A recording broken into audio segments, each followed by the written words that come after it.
histoire qu'on balance, une histoire qui se déhanche, une histoire qui a pas de chance, une histoire qui a pas de sens, une histoire pire qu'un sale dimanche, une fraction dans l'errance d'un sale monde de France. Ouais, je marche seul, avec plus personne à qui faire la gueule. Ouais, je marche seul, avec plus personne à qui faire la gueule. Encore une histoire qui bave, une histoire bien pérave, une histoire de cave pour un peu on se marave, une histoire bien pénonche, une histoire qu'on enfonce, une histoire pleine de ronces. Ouais, je marche seul, avec plus personne à qui faire la gueule. Ouais, je marche seul, avec plus personne à qui faire la gueule. Hey, tout seul.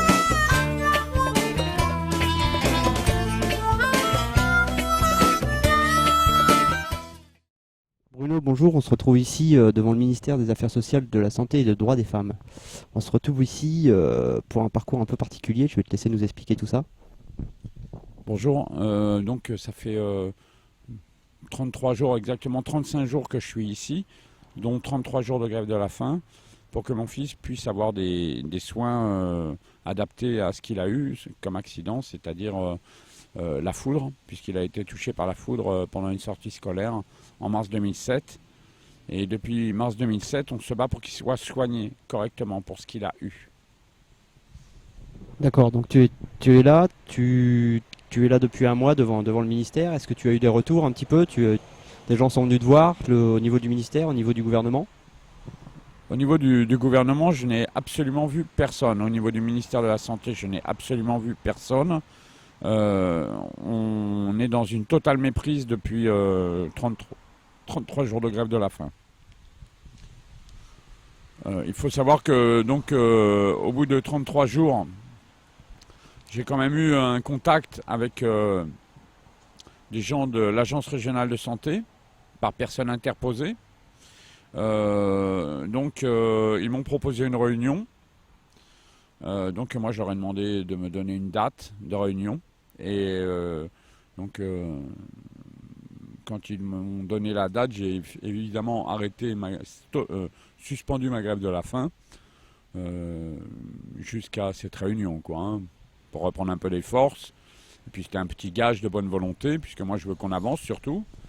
Et donc cette réunion aura lieu donc, ce soir, lundi 13, à 18h30 au ministère de la Santé. Malheureusement, il n'y aura aucune personne du ministère de la Santé présent. C'est tout à fait incroyable, mais pas étonnant. Pas étonnant, puisque depuis 33 jours, on est méprisé complètement. On nous a même piraté le site internet. On subit des pressions diverses et variées de suppression de tutelle pour mon enfant. Voilà, c'est vraiment très difficile. On est confronté vraiment à une montagne. On a l'impression qu'ils ont peut-être des choses à cacher, quoi. Voilà. Des choses à cacher au niveau de la médecine, tu penses? Parce que tous les matins, tu vois la ministre passer devant toi. Il n'y a aucune réaction, c'est quand même incroyable. Ils sont au courant, tu as des affiches partout, on va montrer un petit peu là où tu es positionné. Ils ne peuvent pas te louper, quoi. C'est juste hallucinant. Disons que Madame Touraine a dit, puisque j'ai beaucoup de gens qui la côtoient, a dit que Robin était des broutilles, qu'elle ne s'occupait pas des broutilles. Récemment, elle a dit qu'elle ne s'occupait pas de cas particuliers, qu'elle ne s'exprimerait pas dessus. Madame Touraine descend tous les jours les 5 ou 6 marches de son ministère à pied, va se faire coiffer à 20 mètres de moi sans me regarder. C'est un peu honteux quand même quand on est un ministre et qu'on voit un papa en grève. Je ne demande pas d'argent, je demande des soins pour mon enfant. C'est la vie de mon fils qui est en jeu. Et accessoirement la mienne, puisque moi là je mets ma vie en danger quand même. Hein. Eh bien non, je suis un genre de la petite caste, on va dire, et donc elle m'ignore complètement. Elle m'ignore volontairement complètement pour pourrir la situation, pour essayer de me décourager, et puis pour dire je suis le ministre, je ne parle pas à des petites gens comme vous, quoi. Elle a juste oublié une chose. Elle travaille pour moi, c'est pas l'inverse. C'est moi qui la paye. Si elle a été élue, c'est par le peuple, pour le peuple, et c'est pas l'inverse. On n'est pas autant des rois. Voilà. Et comment va ton fils aujourd'hui? Il est pas hospitalisé du coup? Mon fils aujourd'hui, sur le plan biologique, il va bien. Il est hospitalisé à l'hôpital Percy à Clamart, c'est l'hôpital d'instruction des armées. mais il y est pour un programme de nursing depuis le mois de novembre dernier, à la demande du ministère de la Santé, qui ne s'occupe pas des cas particuliers, c'est quand même étrange, hein. Et il a été fait, à la demande du ministère de la Santé, une expertise dont une partie est disponible sur le site de l'association Robin Richard, qui indique que mon fils est en état végétatif chronique. Pour info, un état végétatif chronique, c'est une personne qui est sur un lit, qui n'a aucune réaction et qui n'a aucune communication avec son environnement. Rien.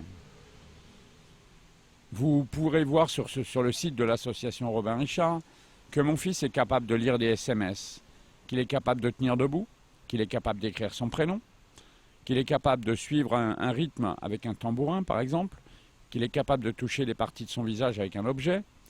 Alors ça fait un peu beaucoup pour un état végétatif chronique. Alors moi je pose une question, pourquoi le ministère de la Santé a commandité une expertise volontairement tronquée pour dire que mon fils était en état végétatif chronique, donc pas de soins de rééducation? Qu'est-ce que ça cache? Moi je pose la question, qu'est-ce que ça cache? Il y aurait peut-être peut-être qu'on essaierait de camoufler une baisse des effectifs du personnel paramédicaux. Vous voyez? Moi, on m'a dit au niveau de l'ARS Seine-et-Marne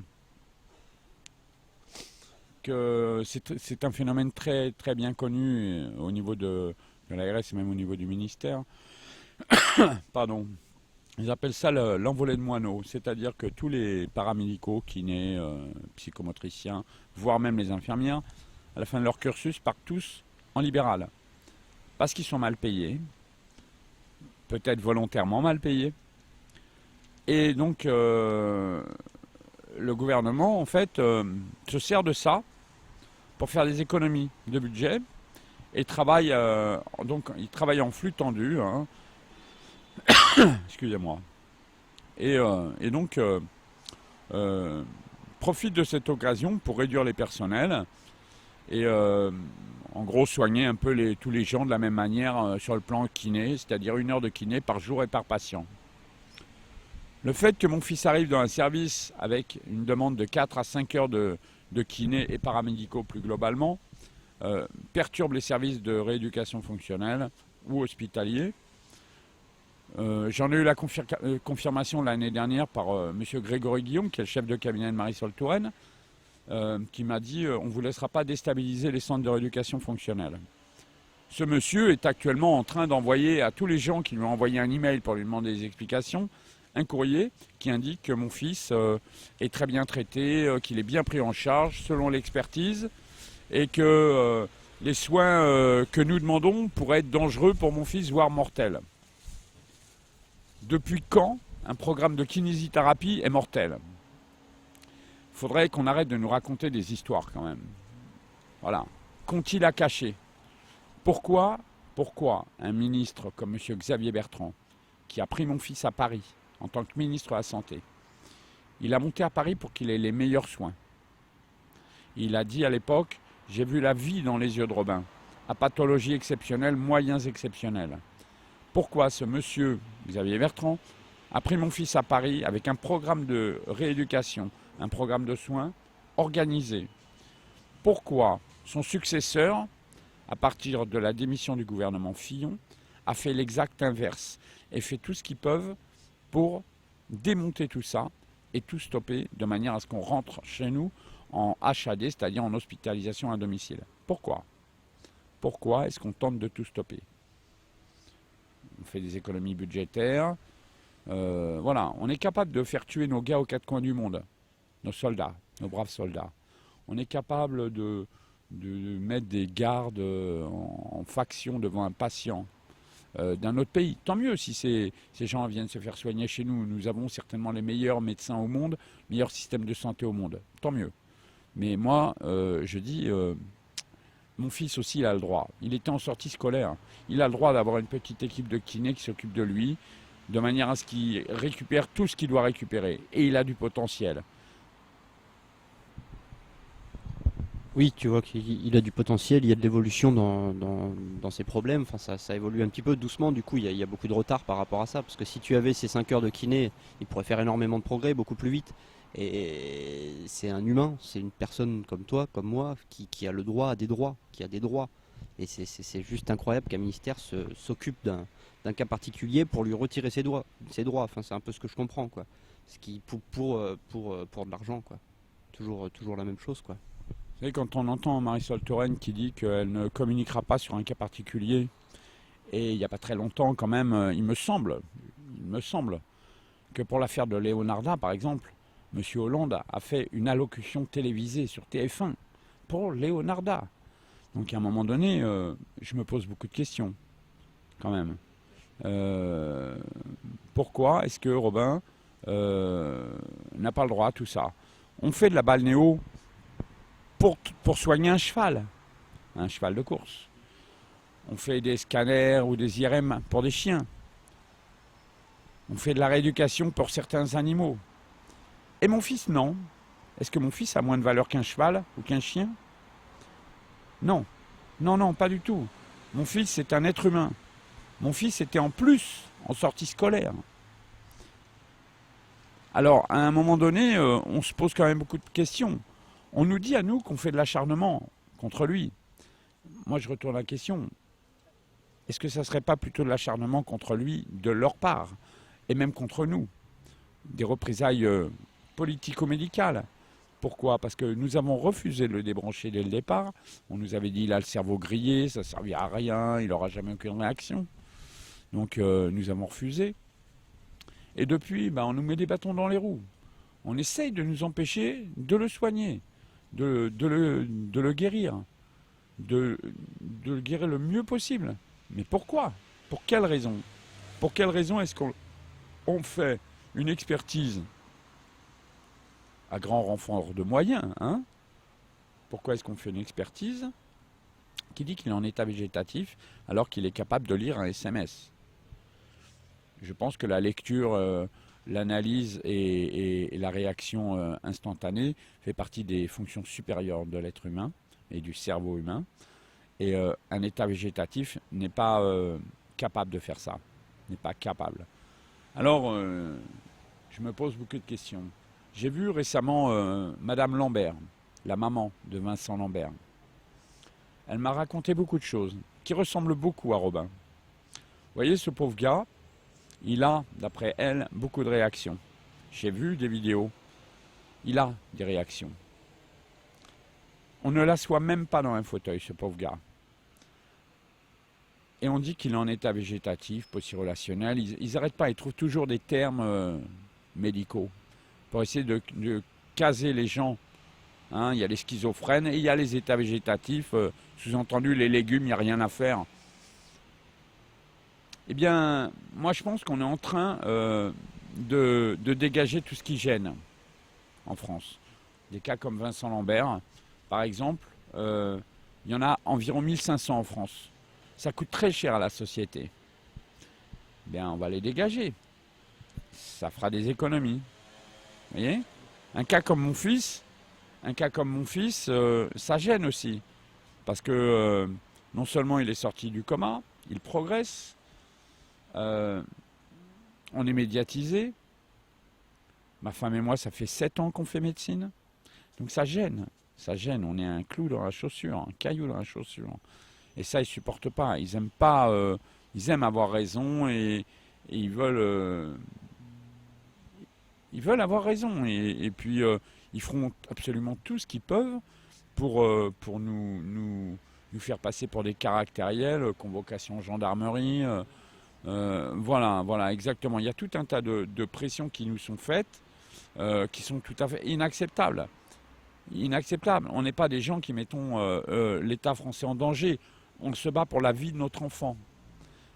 Et vous avez un ministre et ses services. Parce que ça se trouve, le ministre, comme ils me l'ont dit ici au ministère, le ministre, voilà, c'est le cabinet qui commande, qui dirige, qui fait toute sa soupe. Et derrière l'ARS Île-de-France. Ils font leur petite bidouille. Voilà. Voilà, c'est ça. Et donc on subit tout ça parce qu'ils veulent nous sortir du système. Ils ont des pourcentages de réussite. Faut pas qu'on montre à la population et aux infirmières qui ont la grève facile, et on les comprend, que en fait effectivement on fait des suppressions de personnel et que ça nuit aux patients, mais qu'on s'en fout parce qu'on fait des économies. Voilà. Là j'ai vu récemment dans la presse 20 ou 25 grands professeurs français qui partent de France. Voilà, c'est le reflet de la situation. Alors si en plus on va dire que on fait des économies sur les personnels qui sont camouflés, ça fait beaucoup, quoi. Ah, donc ils font tout ce qu'ils peuvent pour étouffer l'affaire depuis X temps et dire que en gros c'est de la faute de Robin et qu'il n'a aucune réaction.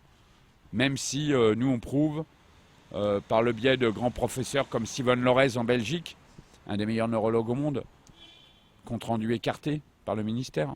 L'hôpital Georges Pompidou qui dit que mon fils a retrouvé une conscience normale, qu'il tient debout, qu'il a besoin d'un programme de kiné intensif, écarté aussi. Kibourou, qui est un kiné spécialisé en neurologie, qui dit que mon fils peut parler, peut marcher, qu'il a besoin d'un programme intensif, écarté aussi.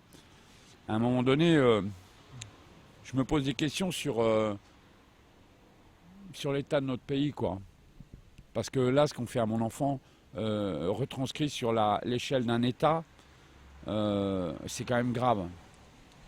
C'est quand même grave, quoi. C'est même plus une démocratie, c'est un système mafieux à la limite, quoi. Voilà. Vous avez une caste dirigeante qui a tous les pouvoirs. C'est d'ailleurs pour ça qu'ils veulent le pouvoir. Et puis après, une fois qu'ils sont au pouvoir, ils font absolument tout ce qu'ils veulent. Vous avez qu'à voir le cas de Cahuzac, Thévenoud, et j'en passe, quoi. Ça commence à faire beaucoup, quoi. Vous voyez ? Et au milieu, il y a mon petit garçon. Et mon petit garçon qui se bat pour vivre. Il y en a qui veulent vivre, on les empêche de vivre. Il y en a qui veulent mourir, on les empêche de mourir. Il y en a qui veulent vivre, on les empêche de vivre. On marche sur la tête quand même. On a le sentiment qu'ils veulent apporter des soins aux personnes qui ont les moyens.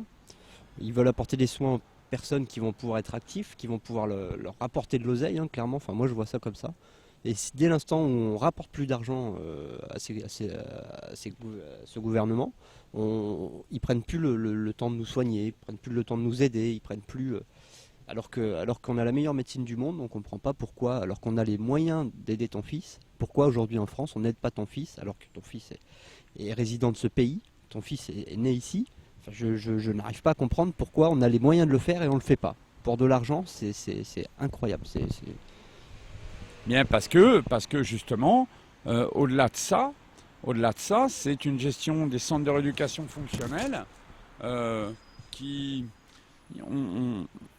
L'État donne des budgets, octroie des budgets, et avec ces budgets-là, on dit, voilà, avec ces budgets, vous avez le droit à 1 heure de kiné par jour et par patient. Si le patient il en veut plus, il peut, mais il se débrouille. Soit il le fait seul en centre de rééducation fonctionnelle, soit il rentre chez lui en HAD et il paye. Et paye. Vous voyez ? Et il faut aller dans les centres de rééducation fonctionnelle, hein, où vous voulez. Et vous verrez que l'après-midi, vous allez dans les couloirs, il ne se passe rien. Rien. Vous voyez les gars, ils circulent dans les couloirs, ils errent dans les couloirs, ils ne font rien. Alors la question est, une personne qui est en hospitalisation complète, mais à quoi ils servent les sous ? À quoi servent les sous qui sont octroyés pour une hospitalisation à temps complet en centre de rééducation fonctionnelle pour 1 heure de kiné dans la journée ? À quoi servent les sous ? C'est peut-être un petit détournement de fonds. Hein ? On soigne à bas coût et on fait du bénéfice. Et voilà. C'est exactement ça. On fait venir des médecins de l'étranger qui sont payés moins cher, des infirmières de l'étranger qui sont payées moins cher. On donne moins de soins. Et à la sortie, le patient, soit il reste un peu plus longtemps. Et puis, au-delà de ça, il y a des pourcentages de réussite. Voilà, ils prennent les patients qui sont sûrs d'avoir un résultat pour pouvoir faire tourner l'effectif. Et après, c'est la marchandisation. C'est du business. On n'est plus dans le serment d'Hippocrate. On est dans le business. Rappelez-vous, il y a je ne sais plus quel émir qui a pris un étage entier à la Riboisière il n'y a pas très longtemps. Le gars, il a payé. Il a pris un étage entier. Combien il a pris de lits, le gars? On a des gens. Pour un lit, il a pris un étage. Combien il a pris de lits aux gens? Attendez, on ferme des hôpitaux. Là, ils ont fermé le service d'oncologie à Garches. Mais c'est que le prémisse. Parce que je sais, moi, on me l'a dit, qu'ils vont fermer Garches. Dans la totalité. Vous voyez? Garches, c'est pas du tout un hôpital militaire, ça dépend de l'AP-HP. Vous voyez? Et on regroupe les hôpitaux. On regroupe les hôpitaux. Et on ne fait plus dans l'humain, c'est-à-dire que le gars qui va être proche de Garches ou de son secteur, il faudra qu'il fasse 10, 15, 20 km pour aller se faire soigner. Et alors là, on est à Paris. À Paris, on a encore beaucoup de moyens parce que c'est Paris. Mais quand vous allez en France, les gens, pour un accouchement, c'est 40, 50 km pour accoucher. La pauvre femme, elle a le temps de faire du mouron quand même. Et je passe les personnes âgées qui, eux, n'ont pas de moyens de locomotion. Hein? On en est là. On se fout royalement de l'humain. On est dans le budgétaire. Voilà. Si ça, on va faire on va étudier un peu combien ça va rapporter, si on regroupe, si on fait tout ça. Mais on se fout royalement des commodités pour les gens. Alors on va vous dire, oui, il y a des transports, des bus, il y a tout ça. Bien sûr, c'est très facile de dire ça. C'est très facile de dire ça. Mais dans la réalité des choses, les personnes âgées, les femmes enceintes, bien, ils ne peuvent pas se déplacer de la même manière. Le gars qui se casse le bras, comment il fait s'il habite dans le fin fond du trou du cul, dans le Larzac par exemple? Le mec, il faut qu'il appelle quelqu'un, faut qu'il y ait quelqu'un qui vienne l'emmener à 50 km pour un bras cassé. Et puis si le gars, il travaille, ben, le gars il revient à son travail, l'autre il est tout seul à l'hôpital. Il n'y a plus aucune humanité dans tout ça. Voilà, on est dans l'urgence, et même les services d'urgence, on en a vu plein, les services d'urgence maintenant sont en guerre, ils sont en état de guerre là-dedans. Les médecins, les infirmières, ça court de partout, ils sont débordés parce que on gère ça de manière budgétaire et puis de manière humaine. Un humain, il y a des variables sur un humain, on ne peut pas quantifier les besoins d'un humain comme ça. Il y a certaines marges.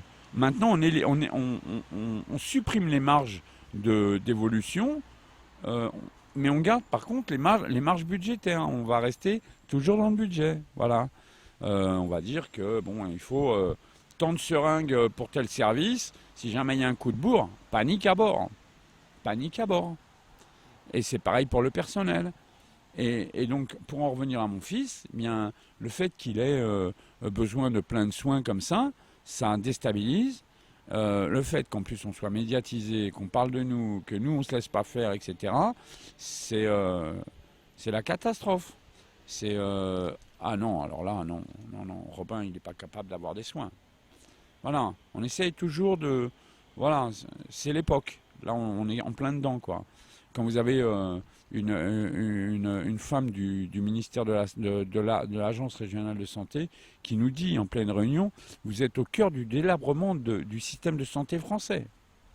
Une femme de l'ARS Île-de-France, un médecin de l'ARS Île-de-France. Ça veut tout dire. Ça veut tout dire. Quand vous avez, pour vous dire, ça va même plus loin, quand vous avez...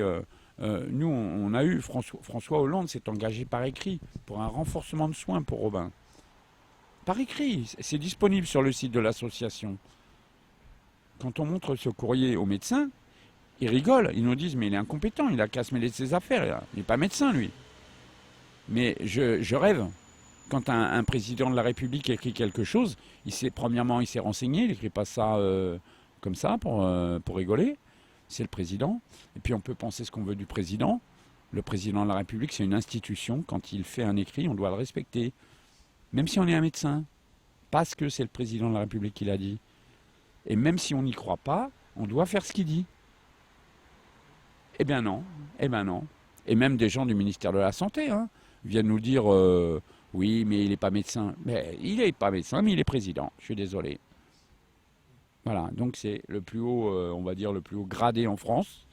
Il me représente. Il est garant de mes droits et des droits de mon enfant.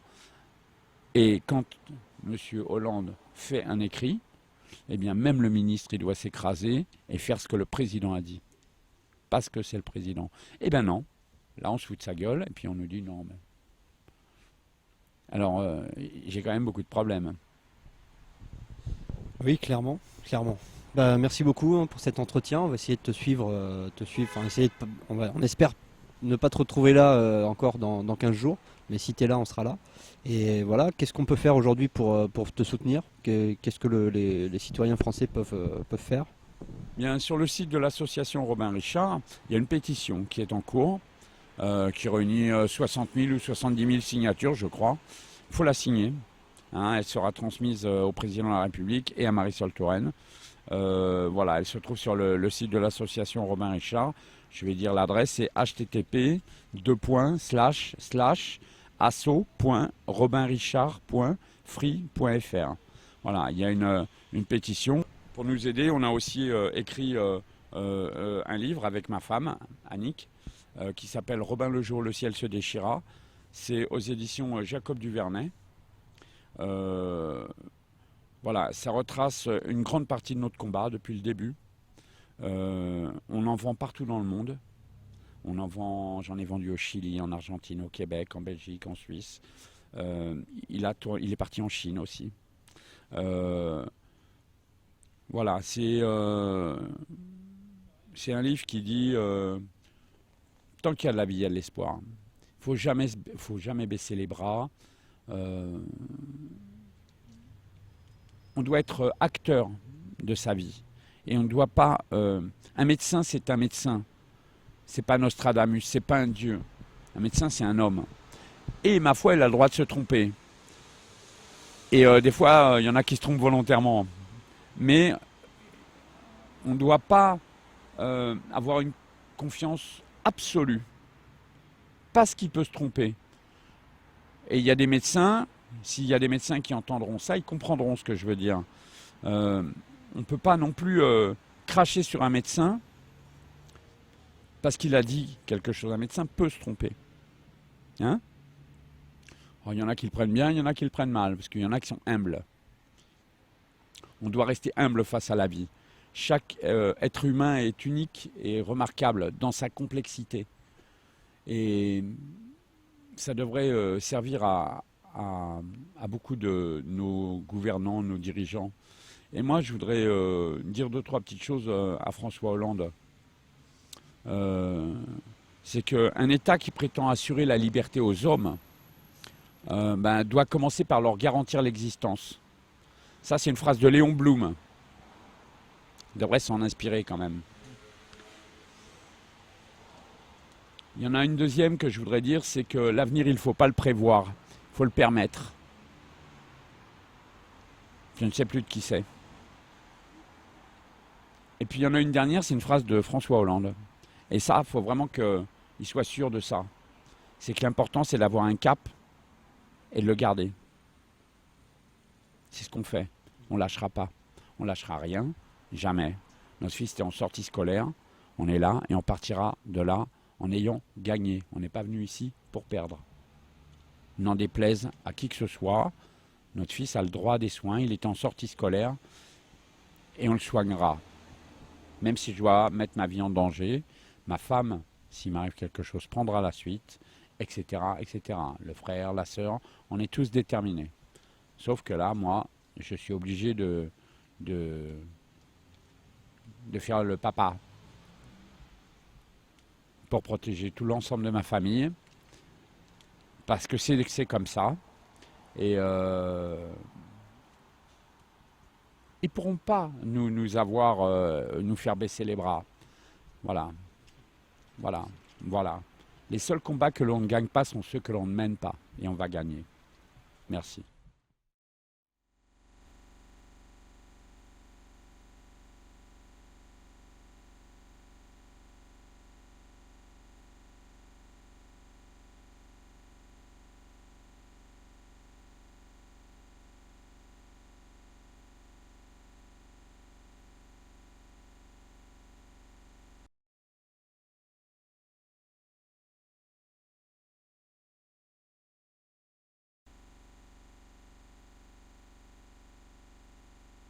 Donc ils ont interviewé un peu tout le monde au ministère, on leur a raccroché au nez, etc. etc. Et ça a commencé à déclencher à travers toute la France une, comment dire, pas une mode, mais une vague de soutien.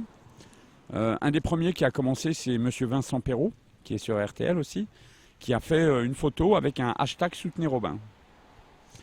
Et partout en France, on a commencé à recevoir de partout en France des photos de gens connus, inconnus, avec des photos, hashtag Soutenez Robin. Puis ça a été 1 millier, puis ça a augmenté, plusieurs milliers. Et puis ça a dépassé les frontières. Ça a dépassé les frontières et on a été très surpris de recevoir des messages du Congo, de la Nouvelle-Orléans, de Saint-Pétersbourg, de Vietnam, de Thaïlande, de Berlin, de Belgique, du Québec, du Niger, de Malaisie, du lac Titicaca au Pérou, de Dubaï, de partout dans le monde on a reçu tous ces messages de soutien. Et donc je voudrais remercier toute l'équipe de Julien Courbet, Sarah Frick, Barbara, Adèle, toute son équipe, Marie, Hervé Pouchol, super Hervé Pouchol. Et puis je voudrais remercier tous les gens à travers le monde qui nous soutiennent. Tous les gens, c'est magnifique. Ça nous fait chaud au cœur, ça nous booste. Et puis il y a aussi les réseaux sociaux. C'est carrément incroyable. Les gens sur Facebook, c'est incroyable. Le monde entier est concerné par cette histoire et est touché par cette histoire, choqué par cette histoire. Et des gens à travers le monde entier, au plus profond de l'Algérie, à Tlemcen, on a reçu des vidéos, des messages sur Facebook. Voilà. Et sur Twitter aussi, tous les gens qui viennent nous voir ici sur place, qu'on a réussi à contacter sur Twitter, qui nous contactent de partout dans le monde. C'est carrément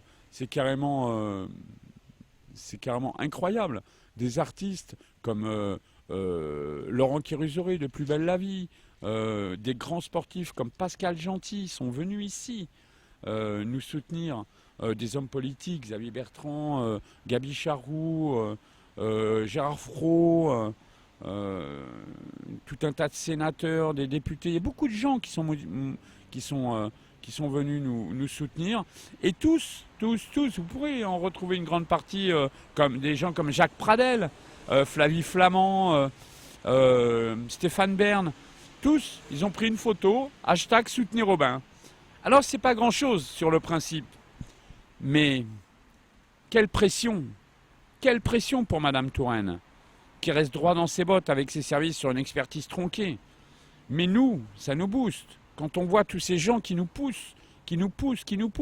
Et je parle aussi je vais parler de divers services de l'État qui sont dans Paris et ailleurs que Paris.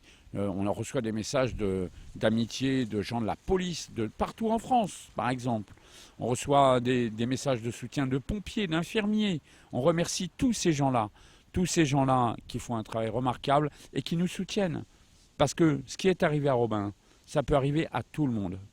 Et ce qui m'arrive à moi aujourd'hui, et ce qui arrive à Robin aussi, en même temps, c'est grave, mais ça peut arriver à tout le monde. Voilà. Et donc, merci à tous pour votre aide, votre soutien et tout ce que vous faites. Les gens se démènent partout à travers le monde. Ils contactent les médias, les politiques, ils s'organisent entre eux. Il y a eu des manifs à Nice, il y a eu des manifs à Vitrolles, il y a eu des rassemblements dans le Nord, à Hénin-Beaumont. Il y a eu tout un tas de choses qui se sont déroulées un peu partout en France. Même certains médias étrangers en Suisse, en Angleterre, ont commencé à relayer, en Égypte, au Caire. C'est incroyable, quoi. Et donc, merci à tous. Merci pour Robin. Merci, vraiment merci du fond du cœur. Une dernière chose, le livre qu'on a écrit, Robin le jour où le ciel se déchira, est disponible uniquement sur le site de l'association Robin Richard, puisque notre éditeur a subi la crise de plein fouet, a fait faillite. Donc nous avons réimprimé le livre et il est disponible uniquement sur le site de l'association en écrivant et on retourne le livre dédicacé. Il vaut 20 €, mais c'est 20 € qui viennent directement dans notre poche. On a beaucoup besoin de ça puisque ma femme, on est à Paris, on habite Vitrolles dans les Bouches-du-Rhône. Ma femme fait des allers-retours entre Paris et Marseille toutes les semaines parce que mes 2 autres enfants sont là-bas, toute notre vie est là-bas et donc tout ça, ça coûte cher. Voilà, donc merci à tous, vraiment merci. Je marche seul, avec toute personne à qui faire la gueule. Ouais, je marche